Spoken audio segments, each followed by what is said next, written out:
Welcome back to the Deep Dive. Today we are opening up a stack of sources that tell a story so cinematic, so layered with tension and drama, that it honestly feels like it belongs in a Hollywood script It really does. rather than a history book.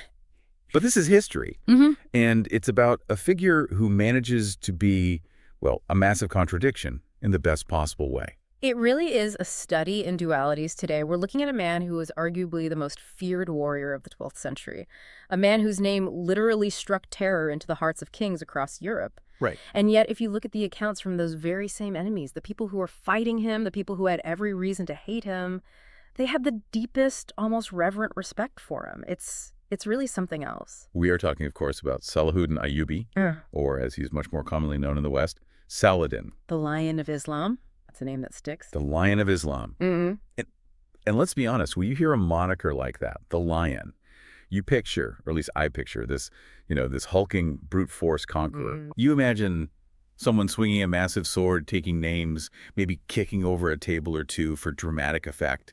But the sources we have today, they paint a completely different picture. Completely different. It's almost jarring when you put the two images side by side. They describe a man who defeated the most powerful armies of his day, yes, but who also wept in prayer at night. A man who conquered Jerusalem, the absolute prize of the medieval world. The ultimate prize. But whose defining legacy isn't war, it's mercy and kindness.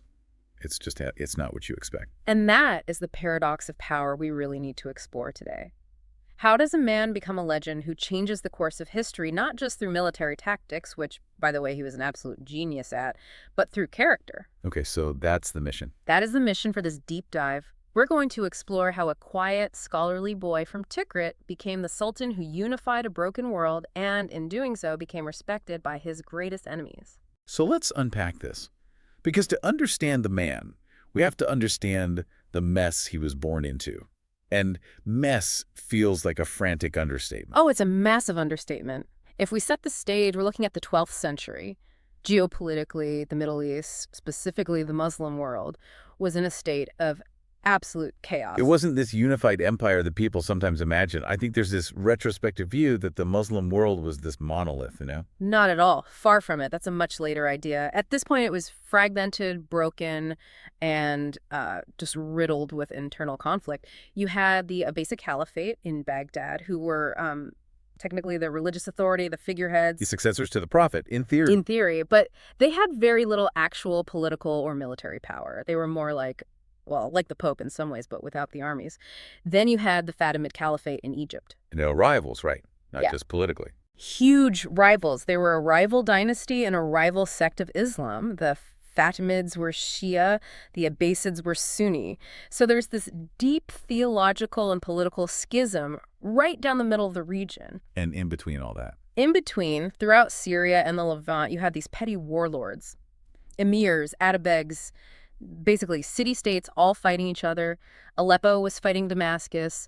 Mosul was trying to dominate both. There was a complete vacuum of central leadership. So it's like a Game of Thrones situation. Everyone is fighting for their own little patch of land. Very much so. It was tribal, it was factional, and it was incredibly unstable. You had brothers fighting brothers for control of a city, uncles fighting nephews, alliances shifted with the wind. One day you're allies with Damascus, the next day you're inviting an outside power to help you attack them. So basically prime conditions for an outside force to come in and take advantage. Exactly. That internal weakness is precisely what paved the way for the external threat. The Crusaders. The Crusaders. Now, to understand the psychological state of the region when Salahuddin comes onto the scene, we have to go back to 1099. This is the trauma that defines the entire era. The climax of the First Crusade. Right. And when the Crusaders arrived, they didn't just conquer, they devastated. This wasn't a simple changing of the guard. They burned cities, they seized holy sites. But the capture of Jerusalem in 1099 was a cataclysm, a shock to the system. The sources here are pretty graphic. I was reading one account that mentioned rivers of blood. It was a massacre. And that's not an exaggeration. The historical accounts, even from the Crusader side chroniclers like Raymond of Aguilar's, they describe a level of violence that is honestly hard to comprehend today. How so? They killed almost everyone in the city, men, women, children. It was indiscriminate. They killed Muslims in the Al-Aqsa Mosque. They killed Jews in their synagogue. The sources describe Crusader knights wading in blood up to their knees, up to their horses' bridles in the Temple of Solomon. That is just a horrifying image. It is, and for the Muslim world, this was a wound that would not heal. It wasn't just a military defeat, it was a psychological shattering, a deep spiritual humiliation. How could God let this happen? And for nearly 90 years, from 1099 onwards, they could not reclaim the city. It stood there, under Christian rule, as a constant glaring reminder of their weakness and division. That's a long time. 3 or 4 generations growing up under that shadow. Imagine your grandfather telling you about the fall of the city, and then you tell your children, and still nothing has changed. The shame of it would have been immense. So you have this collective trauma. You have a people who feel abandoned, leaderless, and completely outgunned. And they believe that God had abandoned them. That's key. The preachers of the time said this happened because of their sins, because of their disunity, because they were fighting each other instead of the real enemy. So there was a spiritual crisis as well as a political one. Absolutely. There was a void, a massive leadership void. The people were desperate for someone, anyone, to stop the bleeding, literally and metaphorically. They were praying for a unifier. And that is the world that Yusuf ibn Ayyub, who we know as Salahuddin, is born into. So let's get into his origin story. Yeah. Because here's where it gets really interesting. You'd expect the Lion of Islam, the guy who's going to push back the Crusaders, to be, born with a sword in his hand, trained from birth to be a killer. That's the archetype, right? The warrior king, and that's the surprise. He was born in 1137 in Tikrit, Iraq, into a Kurdish family. But by all accounts, he wasn't a born warrior in that traditional sense at all. He was a Kurd. Right. I feel like that distinction is important because the ruling elites were mostly Turkish or Arab at that time, right? It is very important. Being a Kurd made him an outsider in some ways. He wasn't part of the Turkish military aristocracy that controlled the armies. Yeah. The Seljuks and the Zengids were Turkish. And he wasn't part of the Arab lineage of the caliphs in Baghdad. He was something else. And his family was prominent. His father, Najd ad-Din Ayyub, was a governor, but Salahuddin himself. The sources paint him as a bit of a nerd. A nerd. I say that with total respect. But he was, right? In a way, yes. He was a scholar, a quiet religious boy. His weapons, if you want to call them that, were books. He was deeply immersed in the study of the Quran, in Islamic theology, and history. He studied adab, which is this really interesting concept of being a refined, well-rounded, cultured gentleman. So not exactly warrior training. Not at all. He loved poetry. He knew the genealogies of the great Arab tribes by heart. He was fascinated by science and astronomy. He was studying jurisprudence, the fiqh, Islamic law. He was learning how a just society should function. So he's studying leadership, but from an intellectual and spiritual perspective, not just a martial one. He's not out in the yard practicing his archery all day. He's in the library reading about the history of the region. Precisely. And I think that's absolutely key to understanding his later success. His strength didn't come from brute physical prowess, though he learned to be a very capable soldier, of course, because you had to be in that environment. Sure. But his edge came from his intellect and his deep faith. One of his biographers described him as soft-natured. If you had met him at 20, you never would have guessed that this was the man who would eventually defeat the most powerful armies of Europe. It really challenges that stereotype of the barbarian warlord that you sometimes see in movies. It completely shatters it. He was a thinker first. So how does the scholar leave the library and end up ruling Egypt? Because that is his first big step, right? And Egypt is a long way from Tikrit. That's the turning point. This is where he transitions from a student to a statesman. It starts with his uncle, Asad al-Din Shirkuh. Shirkuh, okay. Now, Shirkuh was the exact opposite of the young Salahuddin. He was a proper, tough, veteran military man, a real brawler, and he worked for the great ruler of Syria at the time, Nur ad-Din Zangi. Okay, so the uncle is the tough guy, and Salahuddin is the nephew tagging along. Essentially. Nur ad-Din, who is a very pious and shrewd ruler himself, sends Shirkuh to Egypt, or Mis'ir, to sort out the chaos there. What was happening in Egypt? The Fatimid Caliphate in Egypt was collapsing. It was completely rotten from the inside. We're talking constant palace intrigue, viziers assassinating each other, child caliphs being used as puppets. It was a mess. And there was a huge risk that the Crusaders, who were right next door in the Kingdom of Jerusalem, would just invade Egypt and take it. Which would be game over for the Muslims, right? If the Crusaders get Egypt? Exactly. If the Crusaders took Egypt, they would control the immense wealth of the Nile and the vital ports of the Red Sea. They would completely surround Syria. It would be an absolute disaster. So Nur ad-Din has to intervene. He has to. He sends Shirkuh to prop up the Fatimids and push the Crusaders out. Salahuddin kind of gets swept along into these military expeditions. The sources actually say he didn't want to go at all. Yes, he complained about it. He apparently told his uncle it was like being sent to his death. He preferred his studies, the quiet life in Damascus. That makes it feel very human. He's reluctant. Do I have to go? It's hot. It's far. I want to read my books. Very human. Yeah. But he goes. And through a series of wild events, we're talking 3 different campaigns into Egypt, complex political maneuvering, a few timely assassinations, they finally establish control. But then, almost immediately after Shirkuh is made vizier of Egypt, he dies. Talk about bad timing. Just weeks after they finally took control, he apparently feasted too hard and had a heart attack or a stroke, and suddenly there's a power vacuum. The Egyptian elites and the remaining Fatimid court, they look around and think, okay, Shirkuh is a tiger, but this nephew, this quiet, scholarly Salahuddin, he's young, he's inexperienced. He's weak. He's weak, we can control him, or we can just get rid of him. They underestimated him. Drastically. Salahuddin suddenly finds himself the last man standing. He inherits the command of the Syrian army in Egypt, and in a move that surprised everyone, the Fatimid Caliph appoints him as the new vizier. Talk about a promotion, but also talk about a target on your back. It was an incredibly precarious position. Think about it. He is a Sunni Kurd representing a Syrian Turkish ruler, now governing a Shia Arab country, Egypt. Right. He's surrounded by potential rivals, palace guards who hate him, and crusader threats right on the border. By all logic, he should have been assassinated or overthrown within a month. But he wasn't. How did he survive that? Here is where those traits we talked about, wisdom, patience, character, come into play. He didn't rule by terrorizing his own people. He didn't purge the court. He ruled by stabilizing the region. He used his intellect to navigate to treacherous politics. And he won over the population. He won them over by being generous. He opened the state granaries. He was just. He started building a reputation not as a foreign conqueror, but as a righteous ruler. And the source makes a specific point here regarding his transformation.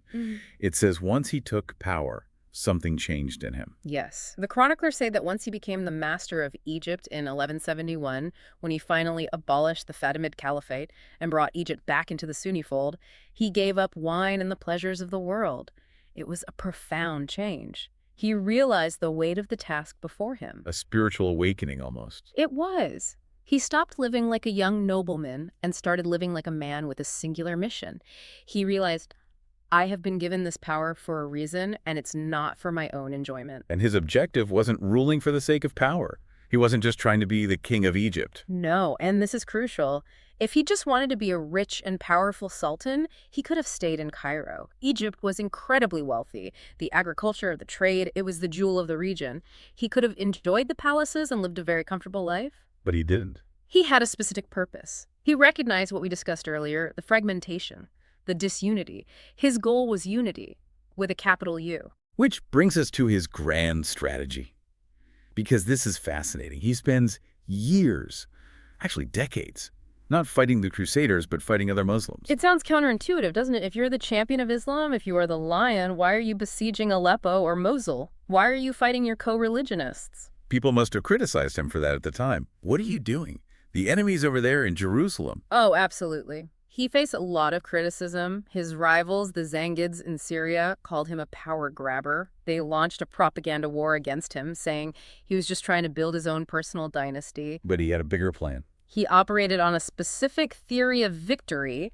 He believed, and he said this explicitly, that a scattered ummah, a fragmented community, could never defeat a united enemy like the Crusaders. It was impossible. Because the Crusaders were dug in. They weren't just a raiding party. The Crusaders were entrenched. They'd been there for 80 years. They had massive stone castles, crac de chevalier, Carrack fortresses that were almost impregnable. They had supply lines coming from Europe via the Mediterranean.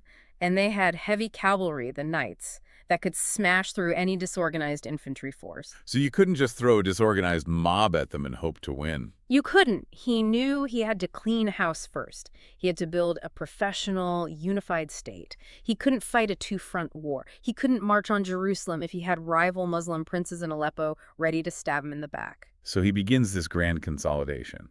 Exactly. After Nur ad-Din dies in 1174, Salahuddin marches from Egypt into Syria. He takes Damascus peacefully, but then he spends the next decade bringing the rest of Syria, northern Iraq, under a single banner. And it wasn't easy. It wasn't just shaking hands and signing papers. It was grueling. He had to negotiate. He had to fight skirmishes. He was almost assassinated twice by the Hashashin, the Order of Assassins. What? Oh, yeah.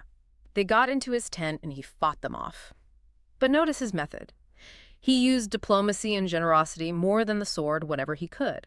He would besiege a city like Aleppo, but then offer incredibly generous terms of surrender. He'd let the ruling family keep their wealth and other lands if they just swore allegiance to the cause. He was building a coalition, not a graveyard. That's a perfect way to put it. He was trying to unite them, not annihilate them. And the motivation here, again, looking at the sources, it's explicitly stated that this wasn't for personal glory. The focus was always Jerusalem. The singular focus was Jerusalem. Every treaty he signed, every city he annexed, every marriage alliance he made, it was all a stepping stone toward that ultimate goal of liberating Jerusalem. He knew he needed the combined resources of Egypt and Syria to pinch the Crusader states from both sides. It's basic strategy, right? Encirclement. It is, but pulling it off politically over more than a decade while fending off rivals and assassination attempts, it was a masterpiece of statecraft. He turned a chaotic, fractured region into a unified fighting force. So fast forward. He has spent years building this coalition. He has unified the lands from Egypt to Iraq. It is 1187. The stage is finally set for the big showdown. The Battle of Hattin. This is the one. This is his military masterpiece. I mean, even if you aren't into military history, the way he set this up is just chef's kiss. It's a perfect trap. It's a masterclass in tactical warfare, psychology, and using the environment as a weapon. So let's look at the setup. It's July 1187. The Crusaders are arguably at the peak of their confidence, but also their arrogance. There's a new king. A new king, Guy of Lusignan. He's a bit weak-willed, easily influenced, and eager to prove himself in battle. But the real problem for everyone is this rogue figure, Reynold of Chatillon. Reynold, he sounds like the villain of the story. He really is. Reynold was the lord of Carrack, this massive castle that overlooked the caravan routes. And he was brutal, reckless, and greedy. He had been attacking Muslim trade caravans during times of truce, which was a huge violation. So he's breaking treaties. Constantly. He was kidnapping pilgrims on their way to Mecca. He even launched a pirate fleet in the Red Sea to try and attack the holy cities of Medina and Mecca themselves. He was a provocateur of the highest order. He was poking the bear. He was setting the whole forest on fire. And Salahuddin had sworn a personal oath that he would kill Reynold with his own hand for his crimes. So tensions are at a breaking point. So Reynold gives him the casus belli, the reason for war. He does. And the Crusaders assemble a massive army to crush Salahuddin once and for all. It was the largest field army the Crusader kingdom had ever put together, maybe 20,000 men, including over 1,000 heavy knights. They believe they are invincible. And Salahuddin knows this. He knows they're arrogant. He counts on it. He lures them out. This is the genius of it. He lays siege to the town of Tiberias, which is right on the shore of the Sea of Galilee. He knows that the wife of a major Crusader lord is in the citadel there. So it's bait. It's perfect bait. He knows King Guy will feel compelled to march the army to come and rescue her. It's a point of honor. He's playing on their chivalric code. Exactly. And to get to Tiberias, the Crusaders have to march across an arid, completely waterless plateau. And remember, it is July in the Middle East. I'm sweating just thinking about it. Scorching heat, a blazing sun. And these Crusaders are wearing what? Heavy chainmail? Full armor. We're talking layers. A padded jacket, then heavy chainmail that covers almost their whole body, then a surcoat, plus a heavy steer helmet.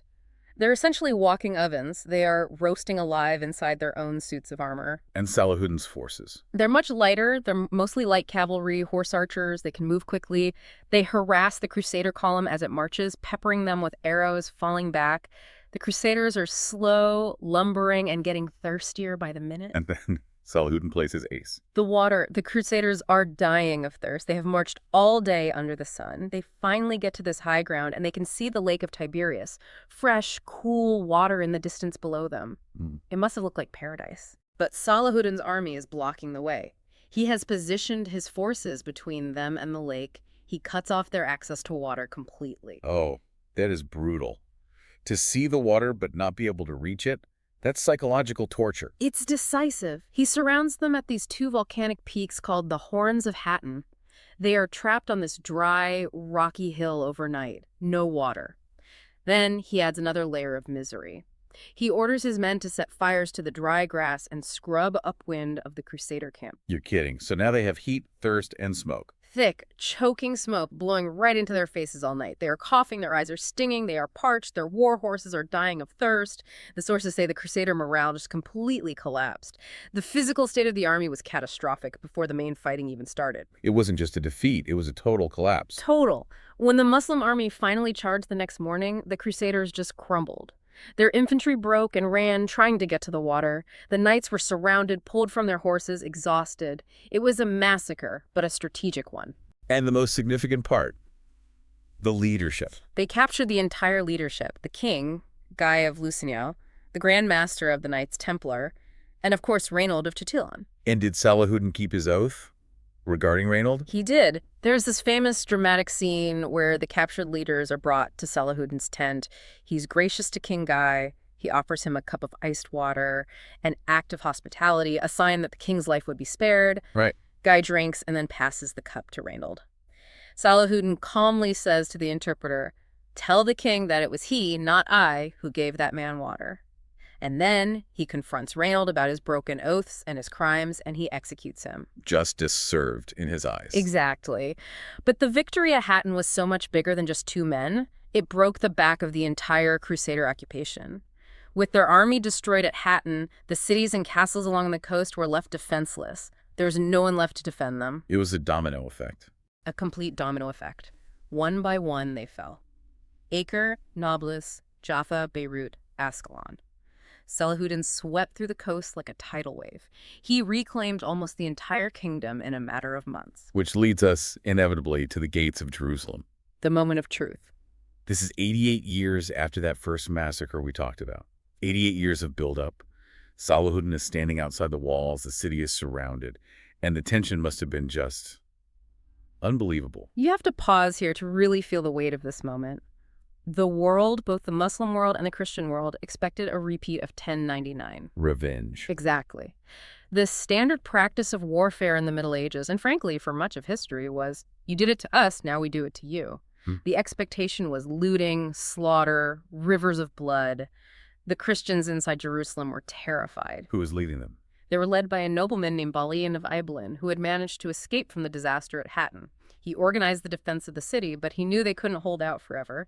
He had very few knights left. What were they thinking inside the walls? They were desperate. Balian actually threatened Salahuddin during the surrender negotiations. It's a famous exchange. He said, "If you don't give us generous terms, we will kill our own families and prisoners, we will burn all the wealth of the city, and we will destroy the Dome of the Rock and the Al-Aqsa Mosque before we die, fighting you in the rubble." Wow.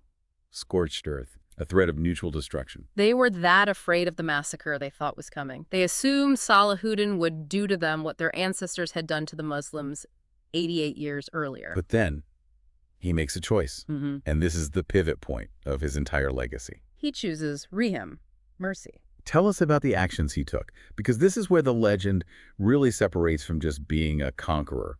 Anyone can win a battle. Not everyone can win the peace. He negotiated a surrender. This is the key. He didn't storm the city in a bloody rage, even though his army probably could have. He agreed to let the people go. There was no massacre. There was no bloodshed in the streets. He gave strict orders that no one was to be harmed. And he allowed them to buy their freedom. Yes, a ransom was set. A certain amount of gold for men, a smaller amount for women and children. It was a standard practice. But And this is where the character of the man shines through. For those who couldn't pay, he showed incredible generosity. Awesome. The sources, including Christian ones, say that he and his brother, Al-Adil, seeing the poverty of some of the people, started paying the ransom out of their own pockets. He literally used money from his own treasury to free his enemies. That is bizarre to think about. He's conquering them, but he's paying for their freedom. It is. He released thousands of them for free. There are stories of him seeing old women carrying their belongings and weeping, and he would ask his men why, and when he found out their husbands or sons had died or were prisoners, he would give them money from his own purse and let them go free. He let countless widows and orphans leave without paying a single coin. And what about the city itself, the holy sites? He protected the churches. This is vital. The Church of the Holy Sepulchre, the holiest site in all of Christendom, some of his more zealous advisors told him to destroy it. They said, destroy it and the Crusaders will stop coming back. Remove the reason for their pilgrimage. It's a ruthless but logical strategic thought. If you remove the magnet, the metal stops coming. But he refused. He refused. He said, why would we destroy the house of God? He followed the precedent set by the Caliph Omar centuries before, who had conquered Jerusalem peacefully and protected the Christian sites. He even returned the true cross, which he had captured at Hattin, to the Christians. He granted safe passage to everyone to leave the city and go to the coast with their property, protected by his own guards. That is, connecting this to the bigger picture, that is almost unheard of for that time period. It was shocking. It was so shocking that even the European historians, the people writing the history of his enemies, recorded him as a noble and chivalrous enemy. They couldn't vilify him because his character was so unassailable. He became a figure of chivalry in Europe. Yes. He pops up in European Romantic literature as the ideal non-Christian knight. The great Italian poet Dante Alighieri, in the Divine Comedy, places Salahuddin in limbo. Now, for a medieval Catholic writer, limbo was reserved for the virtuous pagans people like Plato and Socrates and Virgil, good men who lived before Christ and so couldn't be in heaven. So to put a Muslim sultan there? To put a Muslim sultan, the great enemy of the Crusades, in that same category alongside the greatest philosophers of antiquity, that was a massive, massive deal. It shows the level of respect he commanded, even in the heart of Christendom. It's incredible. He breaks the cycle of violence. He had every political and emotional reason to burn that city down, to avenge the ghosts of 1099, to satisfy the anger of his own troops, but he chose not to. And that raises the important question, why? Why did he do it? Because it wasn't weakness. He had the power to destroy them. Right. It wasn't a compromise out of necessity. It was a conscious choice. It was a choice born of his deep faith and his scholarly nature. He wasn't defined by his power. He was defined by his character. He believed that justice was more important than vengeance. He believed that God would not grant him victory if he acted like a barbarian. He wanted to show the world the true face of his faith, one of mercy and justice. Which brings us to the man behind the legend. We've talked about the battles, the strategy, the mercy, but what was his life actually like? You mentioned he was a scholar, but once he became the sultan of this massive empire, he must have lived like a king, right? You would think so. You picture the palaces, the gold, the servants, the lavish feasts, but the sources are very, very clear on this. His private life was incredibly simple, almost ascetic. Really, even after conquering Jerusalem and ruling this vast empire. Especially then. You have to contrast the public image of the Emperor of the East with the private reality. He wore simple clothes, usually wool or cotton, not fine silks. He disliked luxury. He spent his nights in prayer. The source material from his own secretary, Baha'u'ddin, mentions that he would weep in prayer, asking for guidance, terrified that he wasn't doing enough for his people or his faith. So, days spent in command, reviewing troops, running an empire, and nights spent in prayer. That is a grueling schedule. It was. He was constantly working. He was riding from city to city, inspecting defenses, sitting as a judge in legal cases, listening to the complaints of the poor. He was incredibly accessible. People could just walk up to him and petition him directly. He hated injustice. There's a detail in the source about his financial legacy that I found really, really surprising. You expect a sultan to die with vaults full of gold and jewels? And Salahuddin died broke. Broke. Like literally. Yeah, completely and utterly broke. When he died in 1193 in Damascus, at the age of 55 or 56, worn out by years of campaigning against the Third Crusade, his treasury was opened. They expected to find the spoils of war. Instead, the sources say they found something like 1 gold piece and 47 silver pieces. That was it. He didn't have enough money to pay for his own funeral. He did not. This is the ruler of Egypt, Syria, Yemen, and Palestine. And his friends and family had to borrow money to pay for his shroud and his burial. He hadn't built grand palaces for himself or hoarded jewels. Where did all the money go? It went back to the people. It went to building schools, these madrasas. It went to hospitals, which were free for everyone. It went to building fortifications to defend the lands. It went to the ransoms we talked about. It was sacrificed for humanity and justice. He gave it all away. He believed wealth was just a tool to help people, not something to keep for yourself. That is such a powerful statement. Yeah. The great King Salahuddin leaves this world empty-handed. And he made sure that message was crystal clear. There's a famous story, and the source highlights this as his final lesson about the shroud demonstration. Yes, tell us about that. This feels like the perfect summation of his entire philosophy. As he was on his deathbed, he gave a specific instruction. He knew the end was coming. He ordered his standard bearer to take his kafan, his simple white grave cloth, the shroud, and attach it to a spear. Instead of his royal flag. Instead of the royal banner with his insignia. And he told him to walk through the streets of Damascus, the capital, waving this empty shroud for everyone to see. And the message? What was the crier supposed to say? The crier was supposed to proclaim, "Behold, what the King of the East, the master of the world, takes with him from all his wealth and glory. He leaves this life with nothing but the single piece of cloth." Wow. That gives me chills. It's a memento mori, a reminder of mortality. It's him saying, I conquered everything. I took Egypt, Syria, Jerusalem. I defeated kings. I was the most powerful man of my age, but I take nothing with me. It is the ultimate rejection of materialism and worldly power. It really hits home when you think about it. We spend so much time obsessing over acquiring things, acquiring status, building our empire at work or in life. And here's the guy who actually had it all, telling us it doesn't matter in the end. Exactly. And that is why his legacy has endured for over 800 years. If he had just been another conqueror, he would be a footnote. We would study him like we study Genghis Khan or Tamerlane, great generals, but ruthless and terrifying.